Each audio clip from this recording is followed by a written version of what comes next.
Je me souviens de ce mois de mai, où les Français m'ont choisi comme président de la République. C'était il y a 5 ans. C'était hier. C'était dans mon cœur il y a 5 minutes. À l'instant même, je m'en souviens, j'ai senti sur mes épaules le poids de la charge, le poids de la fonction, le poids des responsabilités. Je n'ai pas eu de crainte, je m'étais préparé, je savais qu'il y aurait des tempêtes, des épreuves, des montagnes à gravir, mais je n'imaginais pas ce soir-là combien la réalité allait dépasser ce pressentiment.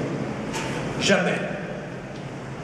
Jamais le monde n'allait connaître une telle succession de crises si violentes, si universelles, si longues.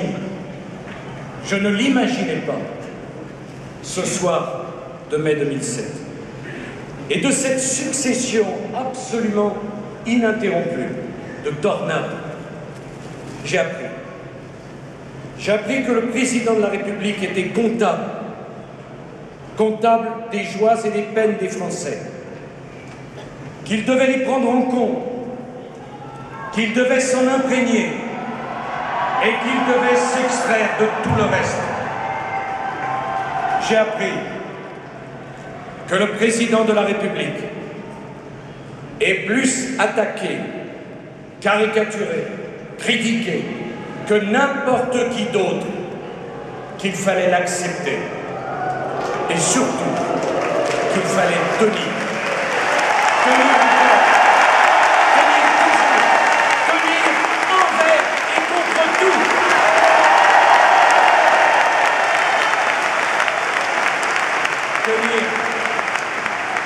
Tenir. Car si le président de la République ne tient pas, c'est tout l'édifice qui menace alors de fissurer. J'ai appris que le président de la République est pour beaucoup de Français l'ultime recours vers lequel ils se tournent lorsqu'ils ont épuisé tous les autres.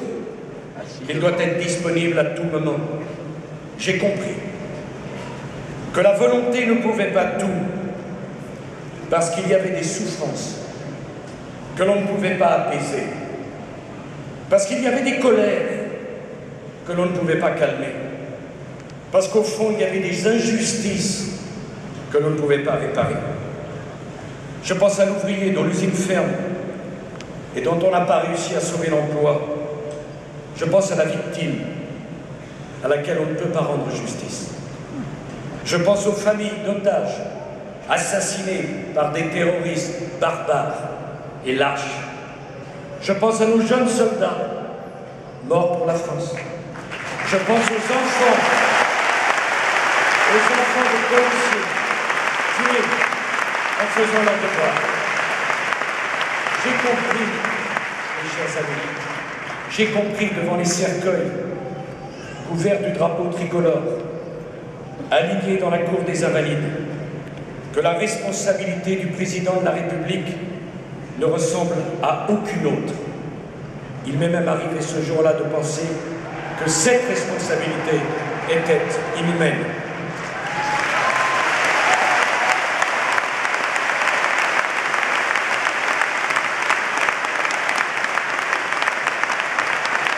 J'ai compris.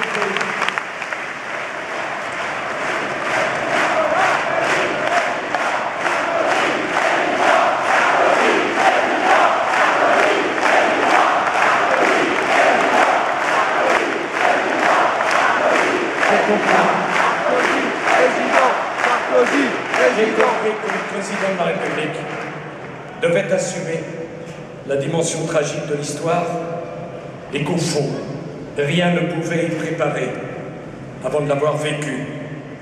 J'ai appris l'humilité devant ce que la vie avait pris et que je ne pouvais pas rendre. Cela ne m'a pas découragé, car j'ai compris que les Français attendaient de moi autant une obligation d'engagement que de résultat, que les Français seraient scandalisés de me voir renoncer, qu'ils voulaient que nous tentions l'impossible chaque jour, chaque semaine, chaque minute, et que les Français n'accepteraient de ma part aucun calcul, aucune hypocrisie, aucune lâcheté. Je savais dès le début que le calcul, l'hypocrisie et la lâcheté m'étaient interdits.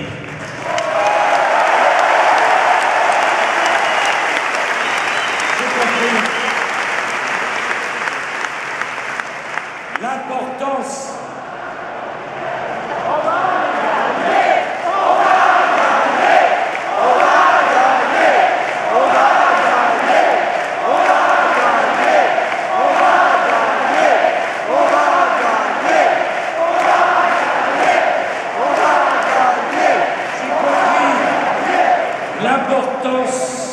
symbolique de la parole présidentielle, son poids, la nécessité qu'elle rassemble parce que le président est celui qui incarne l'unité de la nation, sa continuité, sa présence sur la scène du monde, élu de toute la nation, placé par le suffrage universel au-dessus des partis. Le président de la République doit s'interdire tout esprit partisan, tout esprit de clan, tout sectarisme. Le président de la République doit être libre, libre de toute appartenance, de toute idéologie, de tout systématisme. Il ne doit incarner que l'intérêt général. C'est son ascèse, c'est sa référence ultime, c'est sa singularité. Dans notre pays où les clivages sont si marqués, les passions si vives, il est essentiel que le président de la République ait la sagesse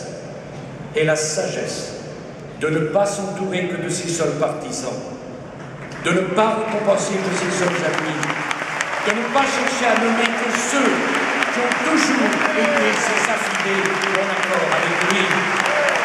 La France, pour être forte, a besoin de tous ses talents, et tant mieux si ces talents viennent d'horizons multiples. Il ne faut pas craindre cette richesse. Elle est créative, elle est nécessaire. Nous n'avons pas peur, car nous nous sentons forts. Voilà la réalité du message aujourd'hui de l'Ukraine. Alors je sais, j'ai pu décevoir les ambitions légitimes de certains de mes amis. Mais s'ils m'en veulent, c'est qu'ils n'ont pas compris que le président de la République n'a de compte à rendre qu'aux Français.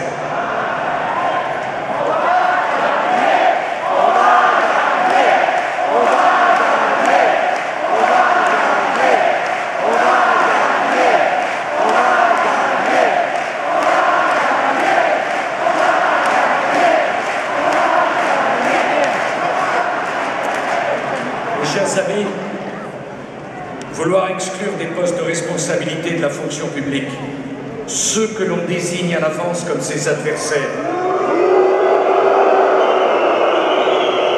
pour n'y nommer que les membres de son clan, vouloir s'accaparer l'État, c'est l'exact contraire de ce qu'a voulu le général de Gaulle avec l'élection du président de la République au suffrage universel. Quand on parle et qu'on agit contre une partie de la France, on n'est pas digne d'être le président du peuple de France. J'ai appris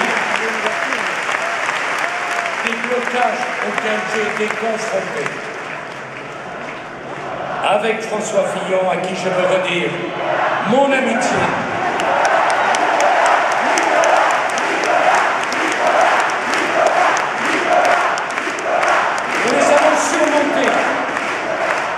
Oh, ce ne fut pas toujours facile.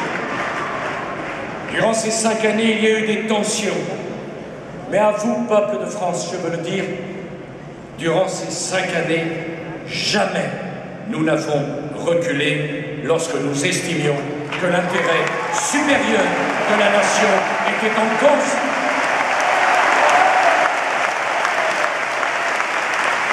J'ai compris d'ailleurs que les vrais blocages ne viennent pas du peuple français. Ils viennent de la presse, de certains syndicats, de la presse, de certaines organisations, de certains corps intermédiaires, j'ai dit certains, qui ont intérêt à l'immobilisme, qui ont intérêt au conservatisme, par crainte d'un monde nouveau qui verrait diminuer leur influence. C'est la vérité, et comme toute vérité, elle mérite d'être dite.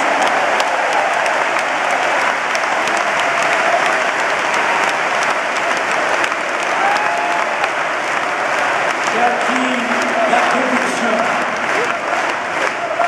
que pour les 5 années qui viennent, le président de la République devait rendre la parole au peuple quand celle-ci serait confisquée. La France ne peut se permettre de différer les grandes décisions.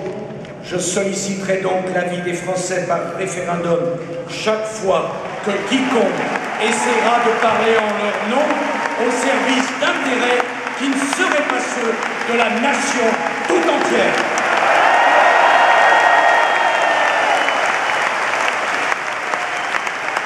J'ai compris dans la crise la force de notre modèle social qui a permis à la France de résister mieux que les autres aux chocs terribles qui ont ébranlé le monde. Notre modèle social fait partie de notre identité. Il nous protège parce qu'il nous unit. L'affaiblir, c'est affaiblir la France. Mais l'affaiblir, c'est par lâcheté renoncer aux réformes qui, seules, aujourd'hui, lui ont évité la faillite. J'ai compris l'attachement des Français au modèle républicain, à l'égalité des droits et des devoirs, à la possibilité donnée à celui qui n'a rien de devenir quelqu'un par son seul mérite. Et c'est dans cet attachement à la République que s'enracine le refus du communautarisme qui est tellement étranger à notre histoire, à nos traditions, à nos valeurs, à notre identité. Je serai celui qui refusera en France toute dérive communautariste. Je veux être le président qui dira aux Français que la République n'appartient pas au passé, qu'elle est notre avenir, parce qu'au final, elle est le nom que nous donnons à notre volonté de vivre ensemble. J'ai appris à quel point les Français sont généreux, sont accueillants, prêts à partager, à être solidaires. En allant à votre rencontre depuis 5 ans au milieu des pires épreuves, jamais je ne vous ai vu tenté par l'égoïsme, par le repliement sur soi, par le rejet de l'autre. Je n'ai pas vu, je le dis aux observateurs, je n'ai pas vu une France de droite, je n'ai pas vu une France de gauche, je n'ai pas vu une France du centre. J'ai entendu le peuple de France uni, unanime, autour de la même exigence que pour les 5 années qui viennent, la responsabilité soit au rendez-vous de la solidarité, que les devoirs accompagnent les droits, que celui qui n'a jamais travaillé et jamais cotisé ne gagne pas davantage que celui qui a travaillé et cotisé dans sa vie. Ce n'est pas la France de droite, ce n'est pas la France de gauche, c'est la France unie qui demande cela. J'ai entendu le peuple de France demander que le profiteur, demander que le tricheur, demander que le fraudeur soit puni parce qu'ils veulent l'argent des Français qui travaillent et parce qu'ils prennent à ceux qui ont besoin de la solidarité nationale.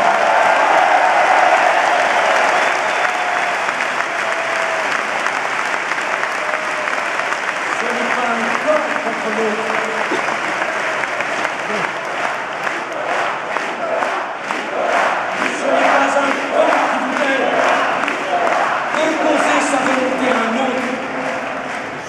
c'est le peuple de France qui veut être entendu et qui en a assez qu'on parle tellement mal en son nom.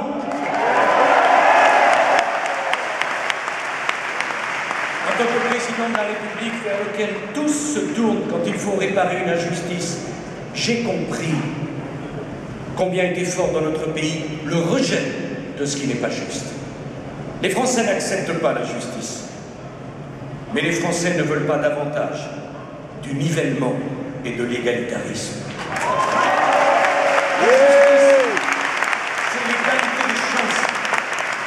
Les Français ne veulent pas des revenus exorbitants du spéculateur, mais les Français exigent la récompense du mérite, la récompense de l'effort, la récompense du talent, parce que les Français n'ont pas peur du talent, du mérite et de l'effort.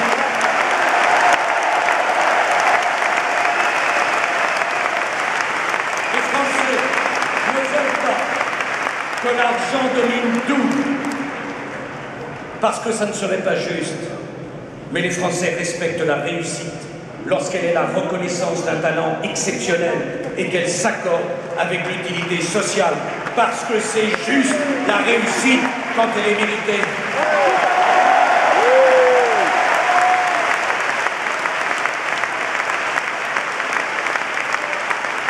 Les parachutes dorés pour les chefs d'entreprise qui ont échoué, les bonus invraisemblables de la finance, les rémunérations qui augmentent démesurément en haut de l'échelle, alors que la crise impose des sacrifices au plus grand nombre en bas, les Français considèrent que c'est injuste.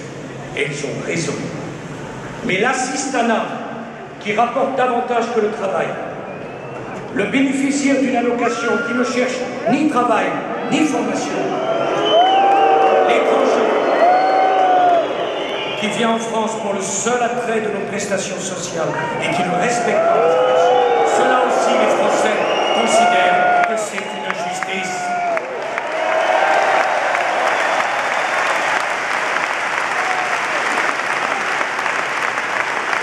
Nous sommes le peuple de France qui dénonce l'injustice, mais alors il faut dénoncer toutes les injustices, pas simplement une partie des injustices. J'ai appris que lorsque l'on est président de la République, on n'est pas seulement en charge des intérêts nationaux, on a une responsabilité plus grande. Au milieu de toutes les crises qui depuis 5 ans se sont abattues sur le monde et sur l'Europe, j'ai vu tant de peuples attendre que la France prenne l'initiative et montre le chemin. Dans la crise financière, dans la crise économique, dans la crise de l'euro, en Géorgie, en Côte d'Ivoire, en Libye, innombrables étaient ceux qui, dans le monde, qui ont placé leurs espoirs dans la France. Que va dire la France? Que va faire la France? J'ai compris, cher Alain, à quel point notre place est singulière. Et lorsque la France ne dit rien, lorsque la France ne fait rien, elle déçoit tous ceux qui l'aiment et qui savent que si la France ne parle pas, que si la France n'agit pas, personne ne parlera, personne n'agira à la place de la France. Et souvent, depuis 5 ans, j'ai pensé à la phrase de Macron.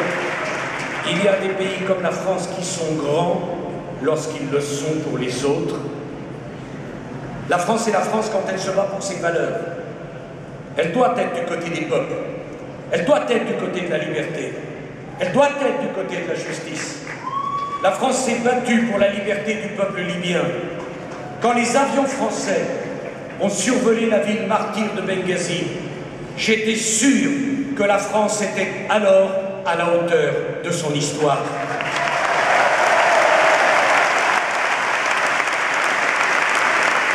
Aujourd'hui, la France doit être aux côtés du peuple syrien. C'est la place de la France. C'est son devoir. C'est sa responsabilité. Oserais-je le dire? C'est son rôle.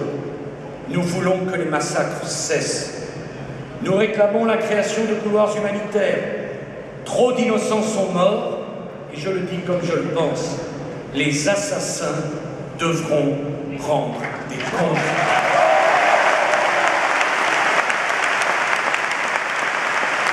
La France sera intransigeante pour défendre la sécurité d'Israël.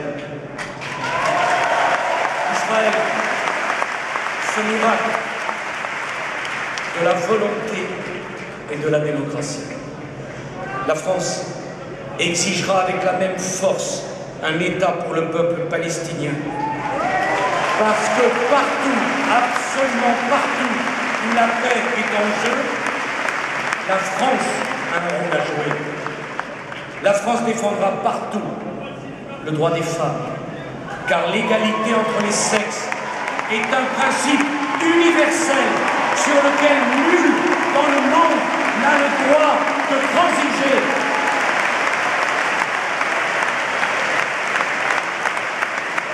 La France défendra partout la liberté religieuse et notamment le droit des chrétiens d'Orient à vivre en paix.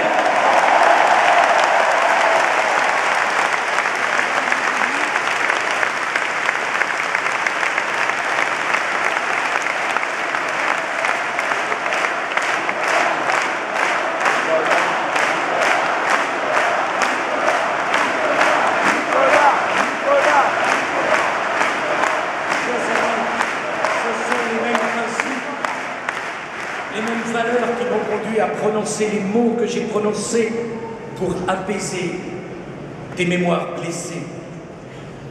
La mémoire blessée de nos compatriotes rapatriés qui ont beaucoup souffert. La mémoire blessée des harkis qui ont été abandonnés. La mémoire blessée des Arméniens qui se sont sentis bafoués. La mémoire blessée des Français d'outre-mer, si douloureusement marqués par le souvenir atroce de l'esclavage, auquel j'ai voulu rendre justice en faisant rentrer au Panthéon Aimé Césaire, le poète qui avait le mieux défendu la dignité des Français d'outre-mer. On ne transige pas avec ces principes, on ne les divise pas, on ne les négocie pas. En tant que président de la République, j'ai appris que le destin de la France se jouait en même temps à l'intérieur et à l'extérieur.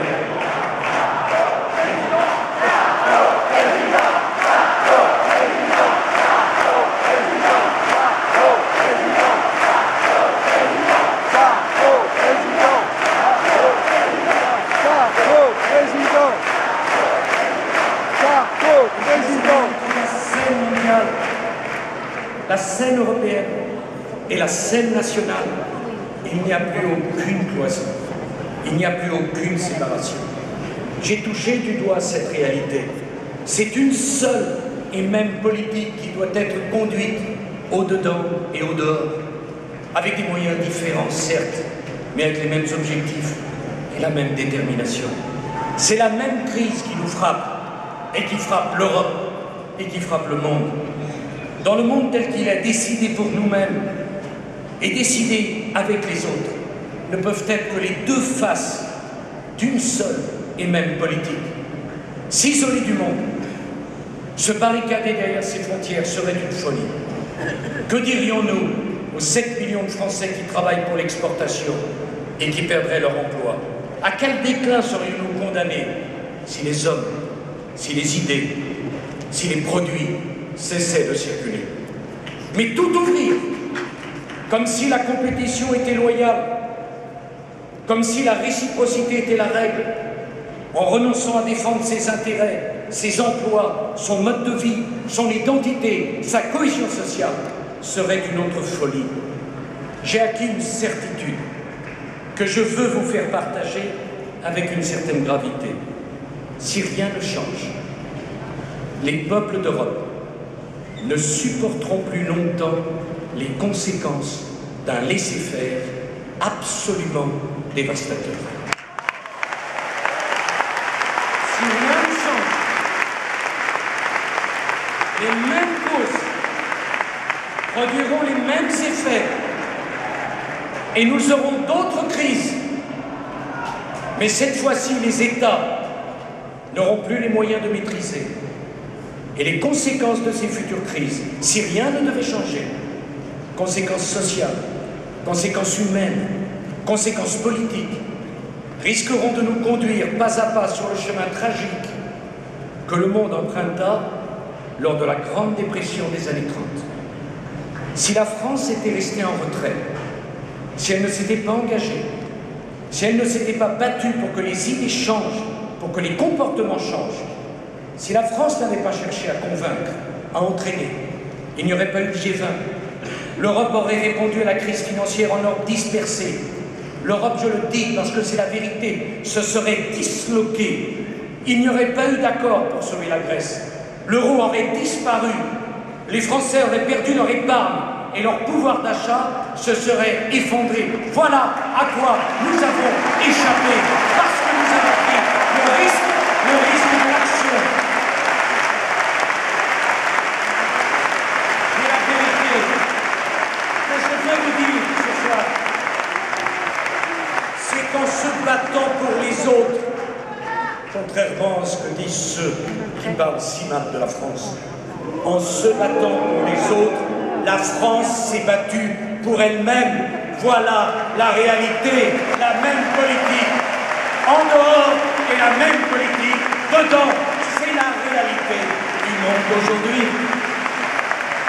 En se battant pour les autres, la France s'est protégée, la France a résisté, la France n'a pas été emportée comme tant d'autres l'ont été parce que la France a tenu. Voilà la vérité de ce que nous voulons dire.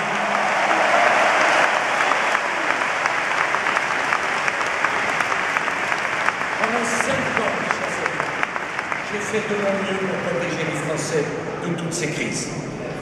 J'y ai mis toutes mes forces. Je me suis engagé, je vous demande de me croire, comme jamais je ne m'étais engagé avant dans ma vie. Je vous le dis ce soir, ici, à Villepin. Pendant 5 ans, j'ai tout donné à la France parce que c'est l'idée que je me faisais de mon devoir de président de la République.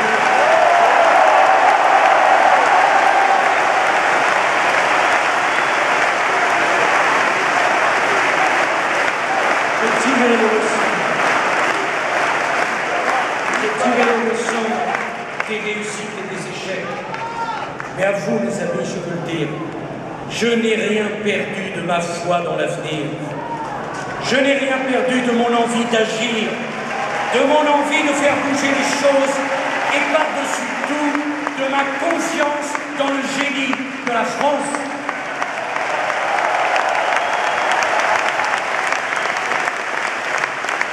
La grande leçon que je tire de ces 5 années, c'est que l'immobilisme nous est absolument interdit. Il est interdit pour la France, mais il l'est tout autant pour l'Europe.